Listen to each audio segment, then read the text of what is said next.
When come to the bold analysis, what do you think will be Raila's role moving forward? I respect Raila Amolo Odinga. Yes. And so do I respect William Ruto. Yes. For different reasons. Yes. For Raila, I respect him because he's really the father of the struggle. Not quite the father, the epitome Yes. of the second liberation. Yes. And, I also admire him for his resilience. He's a resilient, he never quits. Yes. And at his age, we must give it to him that he's still able to vie. They do all these things, there's still elections, but he still keeps going. That's a good example for our youth, an example of resilience. Now, if you ask me what his future or whatever would be, I would say, personally, I really think as a country we need to honor him. Yes. We should, even if we disagree with him, Yes. we should not treat him like he's an nonentity, someone who never fought for anything. Actually, we are where we are democratically because of him and the Mutungas, the Kigame and the Shikukus and the Matibas and so on. We are where we are because of them. So we must never treat them as second-class political fighters. On a day like yesterday, Mashujaa Day, Yes. I really think we should have given Raila and the other freedom fighters more latitude, more mention. But I also believe that maybe it is time for Raila to groom somebody, and especially someone younger. Yes. The Sifunas, maybe the Babu. Yeah, maybe not quite Babu, because I disagree on matters of values. I want you to ignore Miguna. Well, Miguna is a good Democrat. He's a good freedom fighter. Yes. But I think he needs time to be able to wash away the Western anger. And maybe the Western style engagement, Yes. so that he can mix with the people on the grassroots, in the grassroots. Let him go to Nyakach, let him come to Vihiga, let him go to Marsabit. Let's integrate him so that we own him, so that he doesn't come like me versus you. Yes. So he needs a bit of that, and he needs to work in a team. Politics is about teamwork. So if he goes by himself, he will be going nowhere. I analyzed yesterday about the return at the airport, and I realized that press conference, he was alone. It is sad, and that's what I'm saying, that we don't honor our heroes. I mean, my brother has struggled. Miguna has struggled. He's been treated so badly that we should all have been there. It was too bad I was not feeling well. I would have been there. You would have been there. But we needed to receive him better, especially civil society and those who fight for rights. But I think he has time. He has time to form himself, integrate, form, I wouldn't mind having him, working with him. So I think there is time. There is time. Yeah, but my point is that I think Raila should groom and then become the professor of succession and stability and Pan-Africanism and so on. I need to mention about 50 shillings challenge, donation for the camera. You're actually completing it tomorrow, the 22nd. Oh dear, and I have not given you mine. I need to hurry. I must send mine today. Yes, thank you. So we're just contributing as little that we can. The budget, I think what's remaining is only 10,000. Mbona unataka kidogo? No, it was as little as you can. So when somebody has 500, they feel like you only wanted 50. No, I was just trying to make a common ground. I hear you. You're being humble. But yes, I think let's give whatever we can. That camera will certainly do my brother good, and his team. Yes. I think you are doing such a fantastic and objective task. You're doing something really good for our country. We have seen cases being dropped left, right, and center. And people have complained that perhaps people close to the president their cases are being dropped, while on the other side you're going through that. Let's not say people have complained. Say you have. I have because I have complained too. I actually put out a video on my YouTube channel. Yes, I saw a video. Because it needs to be spoken. It needs to be spoken. We need to point out that that is the wrong way to do government. You know, much as everyone has a chance to participate in any position, if someone is adversely mentioned, Yes. someone has a court case or two or more, like some of them, Yes. really maybe just slow down, set them aside, pick the people without cases. We're not saying that we are perfect. No. But if you've been adversely mentioned, then even you just step aside, say yenyewe mimi niko bado na kesi kwa koti. Now, is it proven? No. Maybe time, and the reason why some of the cases are not concluded is because money changes hands, people are compromised. Why are some of the cases, you know, that are 5 or more years still around?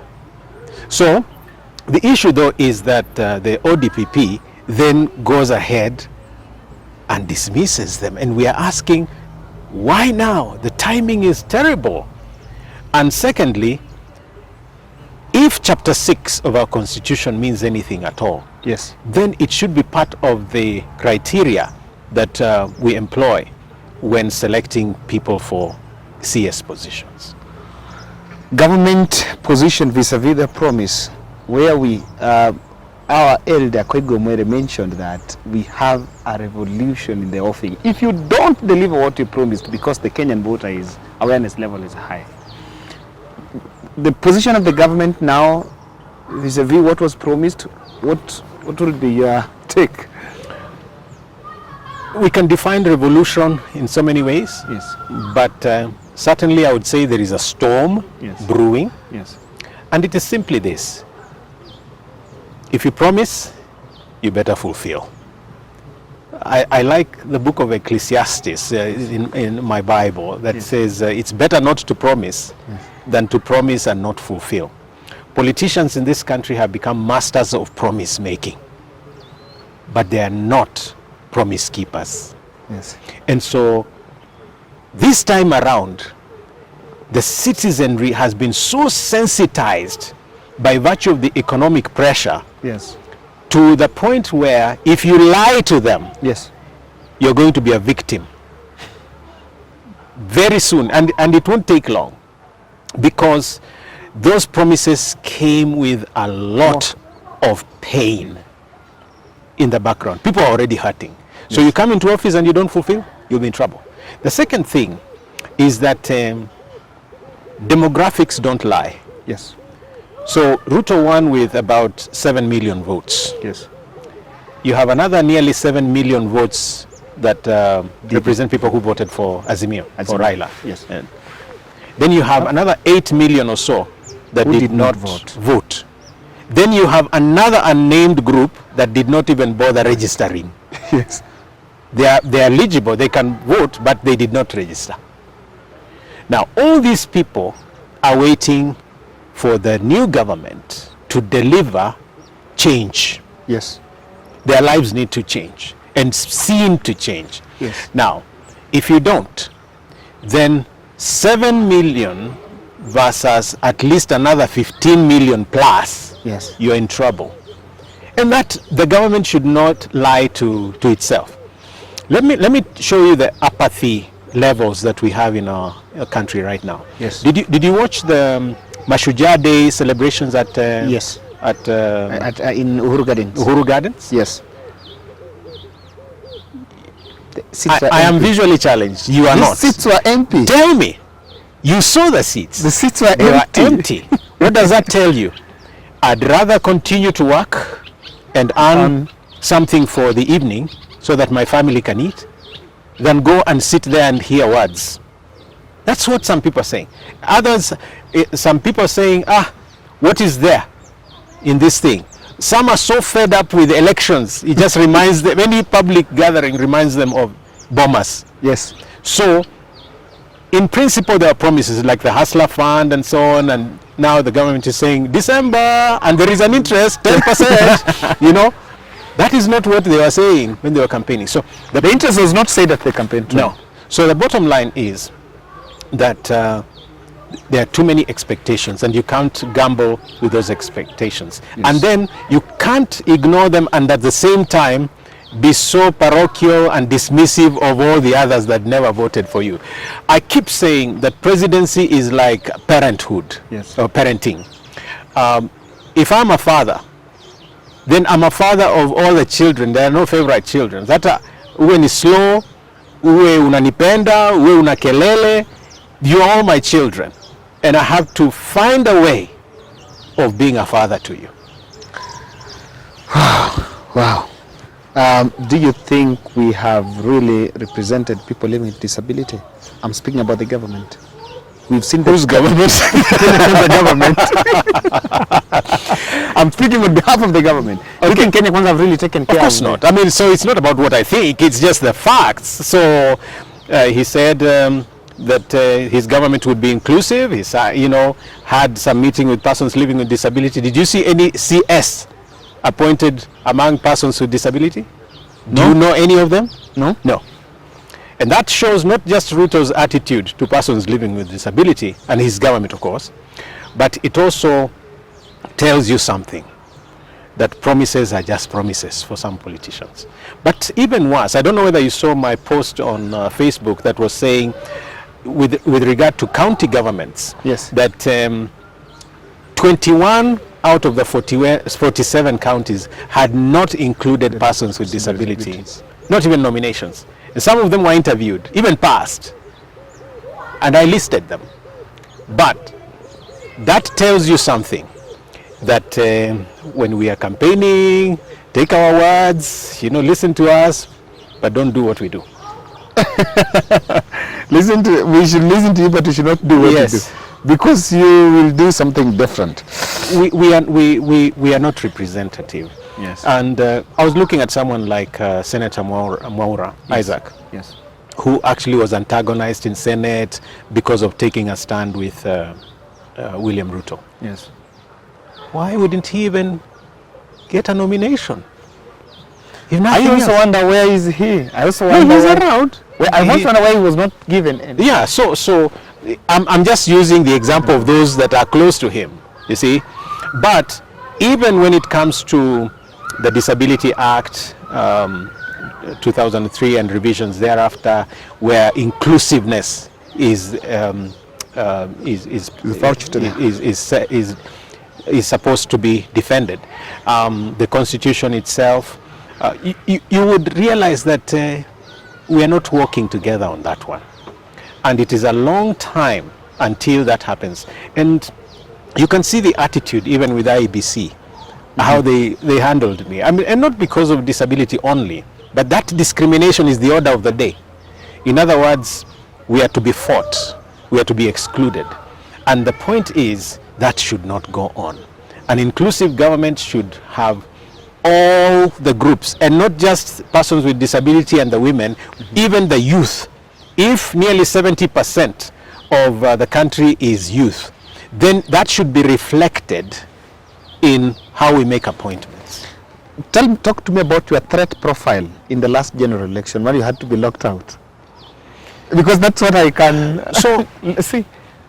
This is according to my analysts, not me. Yes. First of all, I think they looked at the demographics of the church, across the country. People were really warming up to my candidature across. Yes. Where my songs have been heard, and where I've preached, and the colleges and everywhere. Yes. In fact, now it's very hard for me to go anywhere without being stopped, because the country seems to have been so ready. Yes. And then you have over 1 million persons living with disability that are registered to vote. Yes. And it was like, this is one of our own. Yes.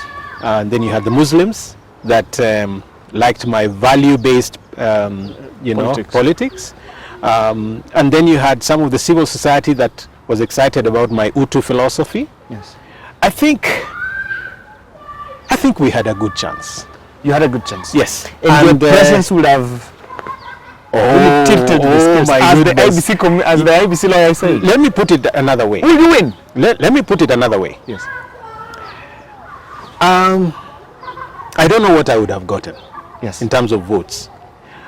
But I'd rather be rejected by Kenyans, Yes. the voters, Yes. than by a commission. And I think I'd rather be rejected by Kenyans than barred by IEBC, because it's their duty to include me if I qualify. And then too, there was some very good opportunity that we could actually have won. Yes. Because if you just go by the 8 million that didn't see any reason to vote, yes. supposing only 4 million of those voted, Yes. and then there are those who voted for the 4 because there was no other option and they needed to participate. Yes. Oh, we would have had a very good chance to win the election. You've really. I know many people asking, but you can't win. But of course, Yeah, now I get don't slide over that. Yes. Because I need to table the reasons why people think I cannot win. One is they think that I'm a first timer at the presidency. Yes. Okay. But so was Jomo Kenyatta. So was Jomo Kenyatta. So was William Ruto. Well, yeah, this time around, This time especially, around. yes. Some argue I have no political experience in government. And I tell them, actually, none of us needs that experience, if by experience we mean doing things the same way that they have been done. We need somebody new to do things differently. Can be experience these guys have, then I don't want any of it. Yeah. But then another thing, and these people don't talk about openly, but they show it in the Facebook messages, the tweets, they think that because I'm blind, Yes. that I cannot lead. Then I ask, how have I led my family? How have I led in the church? How have I led in the music industry? How have I led as a founder of a radio station? How have I led as a teacher who teaches master's students and grades them using virtual learning? And I can go on and on and on if I was just given a chance. My brother. Yes. Tutashangaa kidogo. And they usually ask things like, lakini ata inspect aje, how can he inspect the guard of honor? And I chuckle. People ask you that? Yes. And sometimes they don't ask, but you can see it. You can see it. Yeah.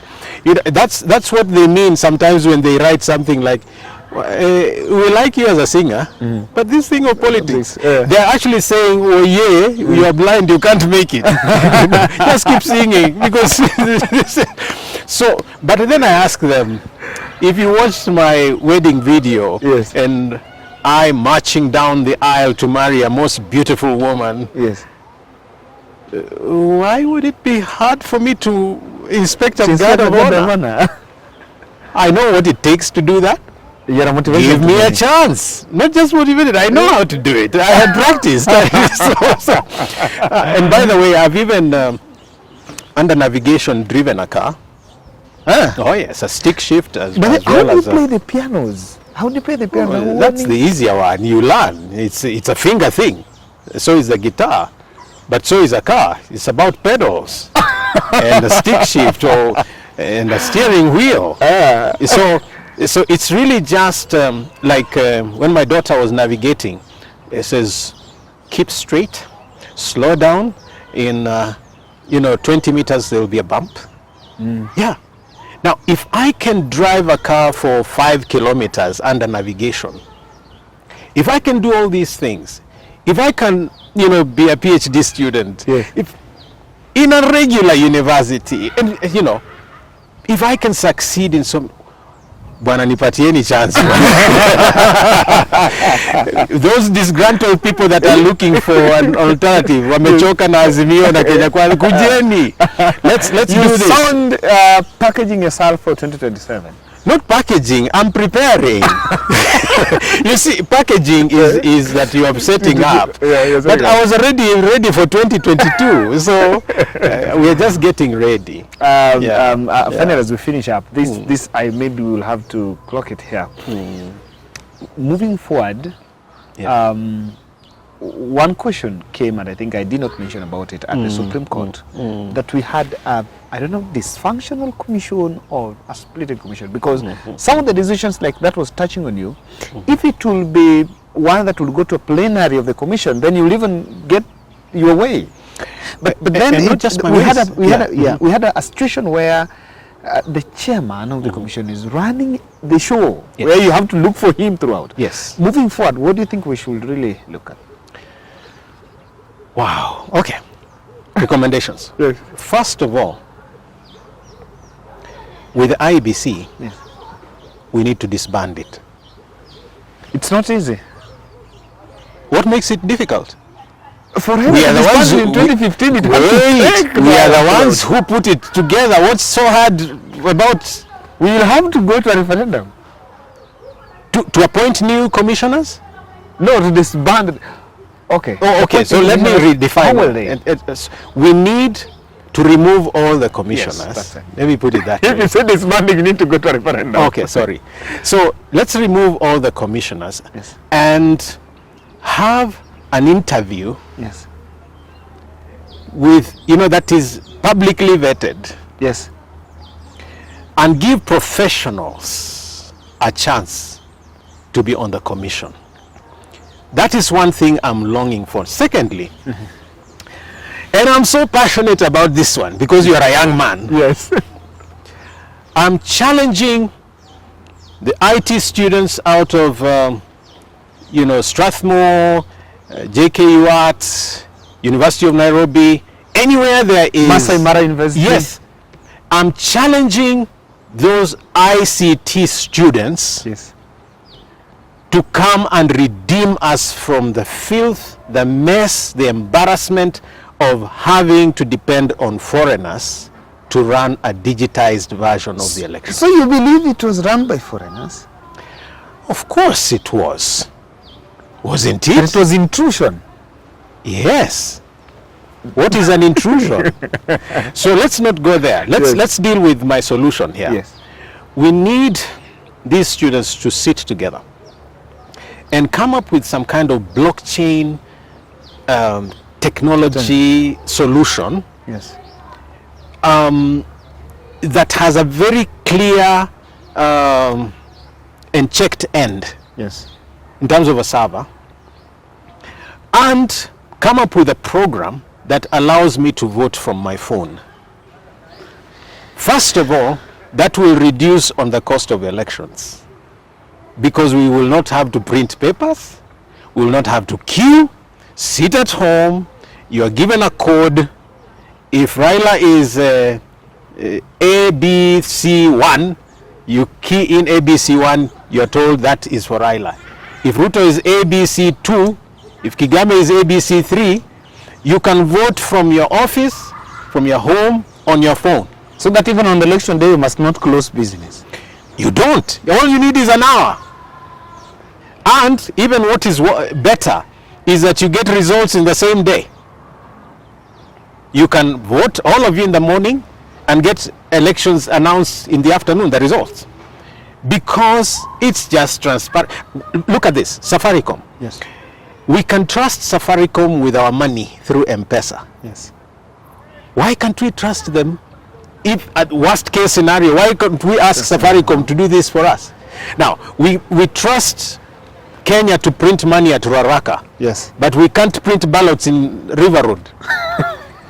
We have to go to Italy. It's not, and Greece. If you look at those ballot papers, is there really anything special about them? No. So what we are dealing with here is the trust deficit, and that is what the blockchaining and all the technology will take care of. So it just becomes, if you don't have a phone, you will not vote. But again, there are people who don't have a phone. We can buy for The them. rural hustlers. You want to buy, it's cheaper than spending 40 billion. Maybe we have a How hybrid much system. is a phone? Maybe a hybrid system For where most people what? can vote through phone, vote through phone. and those things. 2027 have a hybrid system for what? Why don't we have a hybrid system for M-Pesa? Why? You tell me. Because there are people who are still in the rural areas and they may not uptake the ICT. Look, there is M-Pesa in the remotest part of the village, even where they are saying there is no network. Sir, the problem with Kenya when it comes to elections is the trust deficit. We have The a human trust being in it. we have a trust, and the more human beings you involve, the more problems we have for verification. So get 1,000 young people, 500, whatever combination, and let them be at a central place so that the voting is happening at the same time the verification is happening. Boom! In the evening, we have The results. our results. Next day, everybody is at work. We end the stories of the Yes. portal. But as long as you have somebody consults somebody and somebody consults somebody and another one, bring results from Oduor to Nairobi, nonsense. 2027, it should never be done.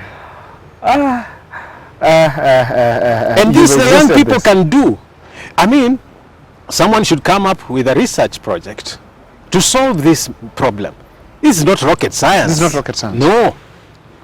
And Kenya is doing well. Kenya invented M-Pesa. America doesn't even know how to send money on the phone as yet. They are leveraging on that. On some sendwave.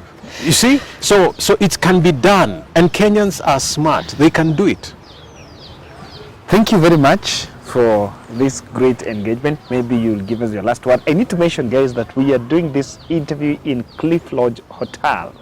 It's in Nakuru town. Kama hujafika Nakuru, I think it's a nice place. You know, Hyrax Hill is a very historical site. It's a very historical site. Yes, very, if you read prehistory, the Zinjanthropus, the smooth Kenya Pithecus, there is the Hyrax so Hill. in this place, even if you have a wedding, you can come. They have amazing grounds, and of course, you will really get started. The restaurant is there, and you can even get accommodation. The swimming pool is also here. So you know how to swim? Time. Myself, when I get to water, you know there is that kachuma you hold. I don't move any far from it. My brother, you are a fearmonger. I'm just to be honest. I don't move very far honesty from is it, good. unless I walk. And that's what is lacking in Kenya, honesty. Few people who are saying the truth. Yeah. What will be your parting shot? I love Kenya. I love the people of Kenya, and we have a chance to do better. We are not desperate for options or alternatives. Give us a chance. Listen to us. We are regrouping. Join us. You are regrouping. Yes. But most of all, let's stay united. Yes. This is our only home. Many people would kill to have Kenya. Let's preserve what we have. And to the government, stop chest thumping. Be inclusive. Play the parents' role. Wananchi wote ni wenu. That will give us confidence to move on. But if you act with that kind of enemy operations, then you will not have a country. And then deliver on your promises. If you don't deliver, we will be here to remind you. Asante sana, guys. So that was our bold. Yes, that was a bold analysis with the Honorable Reuben Kigame. Are you heading back to Vihiga for Gubernatorial? Because you didn't buy in 2017 because of Otichire, but Otichire is leaving now. So why should I be wanting to lead Kenya as the president and then go back to Vihiga to run for governor? I will give them a governor. You'll give them a choice. And you are free to go and vie there. But so we'll give them a governor. Yes. And a senator, a good senator, but we'll do that across board in all the 47 counties. In all the 47 counties. Yes. And Honorable Kigame, you are also a published author, which is your best book?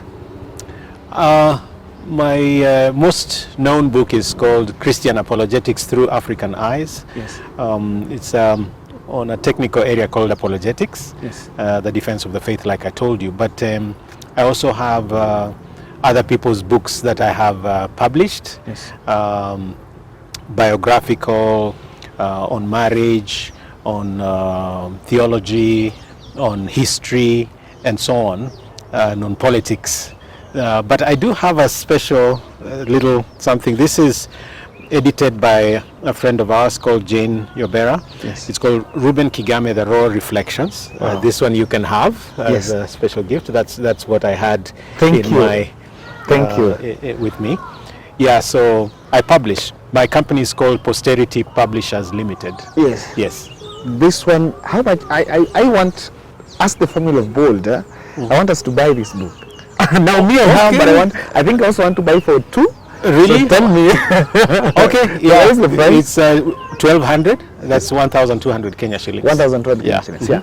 So within Eldoret, I want to deliver a thing to someone within Eldoret so that apate rahisi. I will make sure you just, I'll give you our number 0720229999. Very easy number. Yes. 0720 229999. Yes. And you can order there, it will be delivered. It will be delivered. Yes. So I'll order for the 2. I don't know how I'm going to find out the 2. Okay. In the comment section. All right, okay. Yeah. So just tell me why you need this book, why you really need to read this book. Of course, there are many reasons.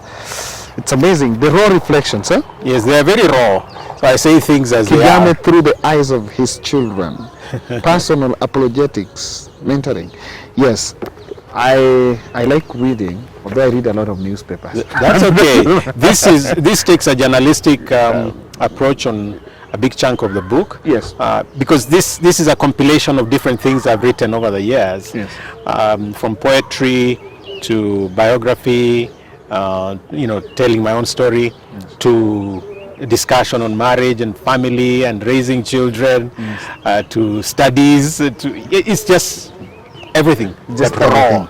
Traveling, like when I traveled to Burundi, and I really liked their fish called sangara and mkeke. Honorable, you do know at one point I always thought you are from Rwanda. Let me tell you, if you asked anyone from Kigali or any part of Rwanda Yes. about Reuben Kigame running in Kenya, they actually suspected that it was a Rwandese Yes. running in Kenya, so they were going to have Kagame in their country and Kigame in Kenya. So one of their newspapers actually carried a story on me. Yeah, I take this with a lot of humility. You're welcome, sir. Thank you for this. Karibu And I know sana. it's a good one for us as Team Bold, and you don't let us down. I believe that we are going to buy and read because we have people that embrace the reading culture. Even if you're abroad, I wanted to buy for someone here. It's on Amazon also. Yes, it's on Amazon. Yeah, all my books are on Amazon. Wow. Yeah. Yeah, so we're gonna buy this book and read so that we also happen to understand. Thank we you. understand what's happening in this country. Asante sana. That's the end of this interview. And words. Santini sana, and let's meet in the next. I don't know who you are supposed to lead me to our next guest. Yeah. You were supposed to help us get that content. Okay. Now it depends on what you want us to discuss. Would you like to talk to Jimmy Wanjigi or Ikura Okot? I like both, but So I'll lead you to both. Yeah, you lead me to both. Yes, you have your pick. I'll lead you to both of them. And maybe Okia Umtata. Okay, I think you should get Okia Umtata first. Okay. I'll talk to him. Yeah, asante sana. Let's have a handshake. Thank you. Asante.